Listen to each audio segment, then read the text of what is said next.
அனைவருக்கும் கிருஷ்ண ஜெயந்தி வாழ்த்துக்கள். Krishna ஜெயந்திக்கு audio release, விநாசதிக்கு படம் ரிலீஸு. கரெக்டாக ரூட்லாம் போய்க்கிருக்கான்னு நினைக்கிறேன். இந்த படத்தை பற்றி பெருசாக நான்லாம் சொல்லணும் அவசியம் இல்லை. ஏன்னா அந்த படத்தை ரிலீஸ் பண்ண போகிறது தனஞ்சின் சார். அவர் ஒரு படத்தை நல்லா இருக்குன்னு சொன்னாலே பெரிய விஷயம். ஆனால் அந்த படத்தை பார்த்து அவரே வாங்கி ரிலீஸ் பண்ணுறாருன்னா சொல்லவே தேவையில்லை. படம் நல்லா வந்திருக்குங்கிற நம்பிக்கை கண்டிப்பாக நல்லா வந்திருக்கும். ஏன்னா தஞ்சை சார் வந்து நிறைய அனலிஸ்ட். அவர் ஒரு படத்தை பார்த்தோம், பரவாயில்ல நல்லா இருக்குது ஓகே அப்படி சொல்லிட்டு போக மாட்டார். நிறைய குறையில் அனலைஸ் பண்ணுவார். இல்லை என்ன குறை, என்ன நிறை, என்ன பண்ணியிருக்கலாம். அந்தளவுக்கு அவர் ஒரு டிக்ஷனரி மாதிரி. அவர் இந்த படத்தை வாங்கி ரிலீஸ் பண்ணுறாங்க போதே இந்த படம் கண்டிப்பாக வெற்றி அடையும்.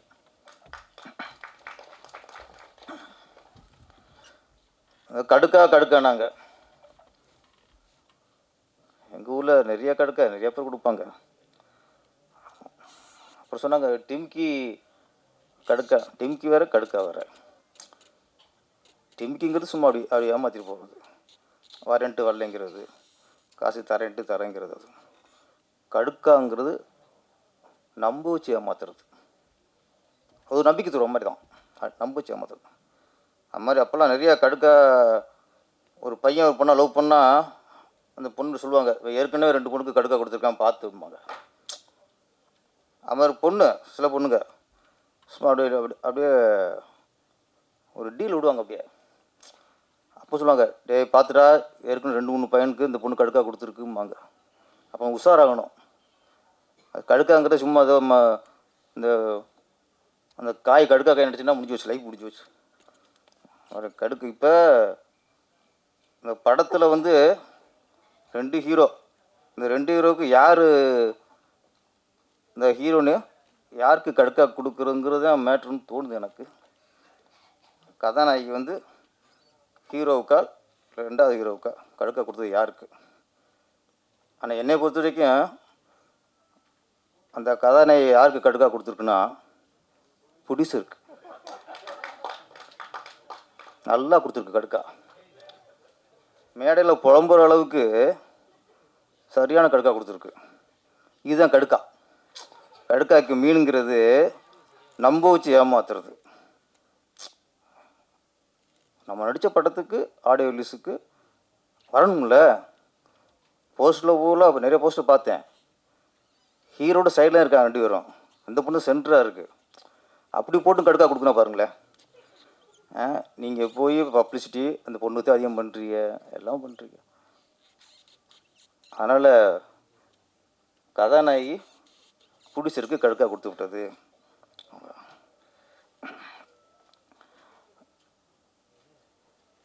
சாங் 2 சாங்குமே ரொம்ப நாளைக்கு அப்புறம் அந்த கிராமத்து சூழலில் போடுற சாங் எப்பவுமே ஹிட் ஆயிரும்.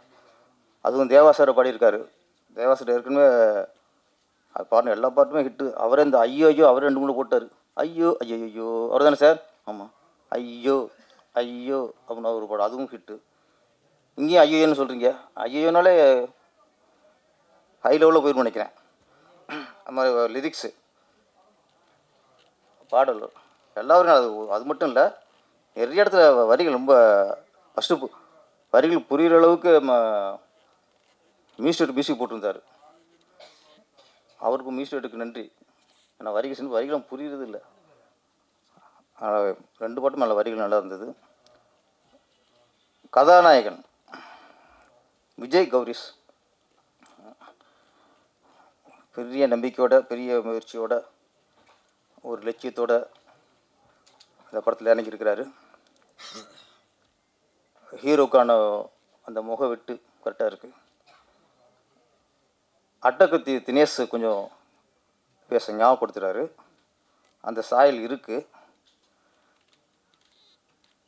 அந்த சாயல் இருக்கும்போது திரும்ப நம்ம அவரை ஞாபகப்படுத்துகிற மாதிரி நம்மளோட ஆக்டிங் இருக்கக்கூடாது. 2 மணி நேரத்தில் அந்த அப்படி பண்ணுறீங்கல்ல, அந்த கெத்து அது டக்கு நம்ம நீங்கள் நடிக்கும்போது அவருக்கு ஞாபகம் வந்துடுது. அதை மட்டும் நீங்கள் தவிர்த்துக்குங்க. உங்களுக்கான ஒரு ஒரு கதாநாயகனுக்கான முக அமைப்பு, திறமை எல்லாமே இருக்கும்போது நம்ம தினேஷ் மாதிரி இருக்கோம் அப்படின்னு உள்ளே நினச்சிட்டே இருந்தாலே அது தினேஷ் மாதிரி ஆக்டிவிட்டி வரும். நம்ம புரட்சி கலைஞர் விஜயகாந்த் அவர்கள் ஆரம்பத்தில் பார்த்தீங்கன்னா அப்படியே ரஜினி மாதிரி தான் இருப்பார்.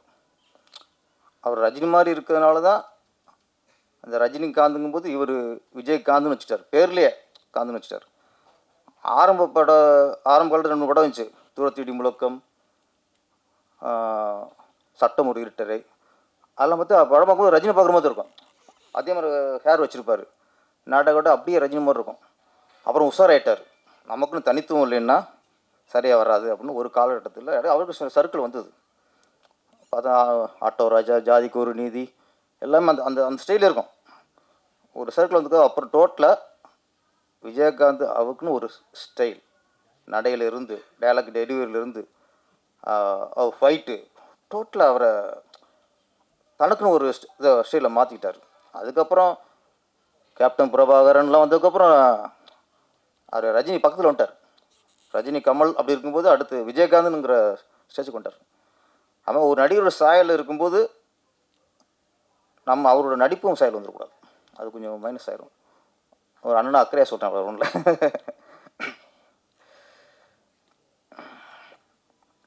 தனஞ்சன் சார் கட்டான படத்தை எடுத்திருக்கீங்க. ஏன்னா படம் பார்க்கும்போது சில டைலாக்லாம் பார்க்கும்போது கண்டிப்பாக இது கதையை நம்பி எடுத்த படம், அது நல்லா தெரியுது உங்களுக்கு. இன்னொன்று இணை தேவைப்பட சொன்னார். ஏன்னா இப்போல்லாம் ஒரு ஒரு நடிகராக அவங்களே ப்ரொடியூஸ் பண்ணி இறங்கும்போது சோலோ ஹீரோ தான் விரும்புவாங்க. இன்னொரு செகண்ட் ஹீரோ இருக்கனாலும் விரும்ப மாட்டாங்க ஃபஸ்ட்டு. ஏன்னா நம்மள நிலைநிறுத்திக்கணும் அப்படின்னு ஒரு இது இருக்கும்.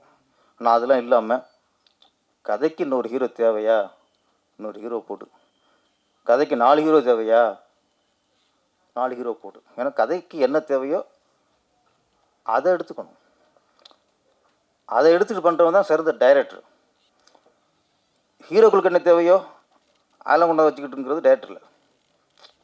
அப்போது நம்ம இயக்குனர் செல்வராசு அதுதானே சாரி குழப்பம் வச்சு முருகதாஸ் மாதிரி வருதா, முருகராசு. ஆமாம், முருகராசு நல்லா ஒரு நேட்டிவிட்டியாக, லொக்கேஷன் சரி, அது மாதிரி ஹீரோன்னு பார்க்கும்போது ஒரு யதார்த்த முகமாக இருக்குது. எங்கேயுமே அவர் ஆர்டிஃபிஷியலாக ஒரு மேக்கப் எல்லாத்தையும் போடாமல் ரொம்ப ஃபேஸ் யதார்த்தமாக, நடிப்பும் சரி லைவாக வாங்கியிருக்கீங்க. கடுக்கா ஏமாத்தாது, டைட்டு தான் கடுக்காது தவிர கண்டிப்பாக ஆடியன்ஸ் ஏமாத்தாதுன்னு நம்பிக்கை வந்துடுச்சு. இப்போ நிறையா சொன்னாங்க, இப்போது இந்த தேட்டர் பிரச்சனை, அது பிரச்சனை, நம்ம பேசிட்டே தான் சார் இருக்கோம் தானே சார். இது வந்து எங்கே எப்போ போய் முடிவுக்கு வரும்னு தெரில, யார் பக்கம் தப்புன்னே தெரில. சினிமாவில் இருக்கிறவங்களே சினிமாவுக்கு ஆபத்தாக இருக்காங்க. அதான் இன்னொன்று வெளிப்படையாக சொல்லணும்னா, சினிமா நல்லா இருக்கணும்னு நினைக்கணும், நாம் மட்டும் நல்லா இருக்குன்னு நினைக்கக்கூடாது. அதான் சார் இங்கே மேக்ஸிமம் தயாரிப்பாளராக இருக்கட்டும், ஹீரோக்களாக இருக்கட்டும், இயக்குநர்களாக இருக்கட்டும், எல்லாருமே சுயநலம் பெரிய போச்சு. அதனால இந்த பிரச்சனை வந்துகிட்டே இருக்குது. நம்ம படம் மட்டும் நல்லா ஓடிடணும், நம்மளோட மட்டும் எல்லாம் ரிலீஸ் ஆகிடணும், நம்ம மட்டும் பெரிய கலெக்ஷன் வந்துடணும். இப்படி எல்லோரும் சுயநலமாக யோசிக்க அப்படி சினிமா நல்லாயிருக்கும்? சினிமா நல்லா இருக்காது.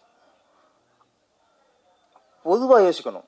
அதுவும் வளர இயக்குநர்கள், வளர கதாநாயகர், சின்ன ப்ரொடியூசர்ஸு, இவங்களாம் வெற்றி அடைகிறது தான் குறியாக இருப்பாங்க. அவங்க லட்சியம் பூரா எங்கே இருக்கும், எப்படியாவது வெற்றி அடைஞ்சிடணும், எப்படியாவது சாதிச்சிடணும். அவங்க சினிமா காப்பாற்ற நினைப்பாங்களா? புதுசு இருந்தால் முருகராசு இருக்கார், அவனை சினிமா காப்பாற்ற நினைப்பார். அப்போதைக்கு அவரை காப்பாற்றிக்கணும் சார். அவர் படத்தை வெற்றி அடைய நினைப்பார். இந்த புது ஹீரோ வந்திருக்காரு விஜய் கௌரிஸ், அவர் இப்போ வந்து சினிமாவை காப்பாற்றணும் தனியாக டிஸ்கஸ் பண்ணுவாரா, எப்படி சார் சினிமா காப்பாற்றலாம்ட்டு? அவங்களுக்கு முதல் படம் இந்த படத்தை எப்படி வெற்றி அடைய வைக்கணும், நம்மளை எப்படி நிலை நிறுத்தணும், நம்ம எப்படி வெற்றி அடையணும், இதில் தான் புது இயக்குநர்களுக்கு, புது கதாநாயகர்களுக்கு, புது தயாரிப்புகளுக்கு கவனம் அங்கே தான் இருக்கும்.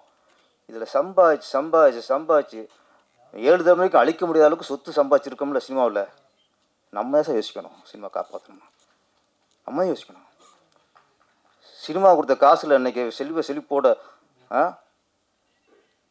அழிக்க முடியாத சொத்தோட பேரும் புகழோடு இருக்கும்ல, இதெல்லாம் யார் கொடுத்தா? சினிமா தானே கொடுத்துச்சு. அவங்க யோசிக்கணும் சார். அவங்களாம் யோசிக்க ஆரம்பித்தானா இதுக்கு ஒரு தீர்வு வரும். நம்ம படம் சம்பாதிச்சா போதும், நம்ம உடல் ஆனால் போதும், அப்படிங்கும்போது நம்ம மட்டும் பணம் எடுத்தால் போதும், நம்ம இத்தனை கலெக்ஷன் காட்டினா போதும், நான் எப்படி இருப்போம். அதனால் அவர் ஆர் உதயகுமார் சார் இருக்கட்டும், சுபாஷ் சாராக இருக்கட்டும், நம்மளாம் இங்கே மேடையில் பேசுகிறது ஆதங்கம் தான் தவிர இதுக்கு தீர்வு இல்லை. இதுக்கு தீர்வுங்கிறது சினிமாவில் சம்பாதிச்சு சினிமா புகழோடு இன்றைக்கி அப்படி சிம்மாசனத்தில் உட்காந்துருக்காங்களே இவங்க எல்லாம். நான் சொல்கிறேன், டைரக்டர், தயாரிப்பாளர், நடிகர் எல்லாம் சொல்கிறேன். இதுக்கப்புறம் என்ன சார் சம்பாதிக்க வேண்டியிருக்கு? இதுக்கப்புறம் சம்பாதிக்க வேண்டியிருக்கு? சினிமா வாழ வைக்கணும். நம்மளை வாழ வச்ச சினிமாவை நாம் வாழ வைக்கணும்ல. அதுதான் இங்கே இல்லை. இன்றைக்கி ஒரு படம் ரிலீஸ் ஆகுதுன்னு வச்சுங்களேன், அது நல்லா இருக்குது நல்லா இல்லை அப்படிங்கிறது அடுத்த விஷயம். ஒரு படம் விமர்சனத்துக்கு உள்ளானது தான், யார் நடித்த படமாக இருக்கட்டும். ஒரு படம் வெளியே வந்துட்டாலே அது விமர்சனத்துக்கு உள்ளான படம் தான். ஆனால் அந்த படத்தை பற்றி விமர்சனம் இருக்குமே தவிர இன்றைக்கி அப்படி இல்லை. இந்த படம் ஓடக்கூடாது, இந்த படத்தை ஒழிச்சிடணும், இந்த படத்தில் மக்கள் போய் பார்த்துடக்கூடாது, இந்த வன்மத்தை கக்குறது தான் இன்றைக்கி நிறைய விமர்சனங்களாக இருக்குது. இன்றைக்கி நிறைய ஒரு படத்தை விமர்சனம் பார்க்கும்போது நல்லா ஃபேஸ்புக்கில் பார்த்தா ஒரு பத்திரிகையாளர்கள் விமர்சனம் பண்ணுவாங்க, சில மீடியாக்கள், ஒரு தரமான மீடியாக்கள் அவங்க விமர்சனம் பண்ணுவாங்க. அப்போ அதை பார்ப்போம். அப்போ அவங்க சரியாக நிறைய குறையாக எடுத்து சொல்லுவாங்க, பத்திரிகையாளரும் சரி மீடியாக்களும் சரி. ஆனால் இன்றைக்கி படம் பார்த்தவங்க எல்லாருமே விமர்சகர்கள். ஃபேஸ்புக்கில் விமர்சனமாக போய்கிட்டு இருக்கு. அதுவும் நல்லபடியாக நான் சரி, நான் படம் நல்லா இருக்கா நல்ல இல்லாத படத்தை நீங்கள் நல்லா இருக்கு சொல்லுது, அது சொல்லணும்னு சொல்லலை. வன்மமாக இருக்குது சார், கேவலமாக திட்டுறது. இவங்களாம் பெரிய சாதிச்ச மாதிரியும் இவங்களும் பெரிய வெற்றி கொடுத்த மாதிரியும் சரியில்லை சொல்லிடுற எவ்வளோ மேட்ரு முடிஞ்சது. யார் ஒன்று வந்து சரியாக சொல்ல அந்த வன்மம் தான் சார். வன்மத்தை வாந்தியாக எடுக்கிறது அன்றைக்கி இதாக இருக்குது. இதை தடுக்கணும் சார். முதல்ல நான் சொல்கிறது, நீங்கள் நம்ம படம் ரிலீஸ் பண்ணுறோம், அடுத்த விஷயம் இன்றைக்கி ஒரு படத்தை இதில் வந்து ஒரு ஜாதி ரீதியாகவும் சில விமர்சனங்கள், ஒரு படத்தை அவனுக்கு பிடிக்காத படம் தான் ஒழிச்சிடணும்.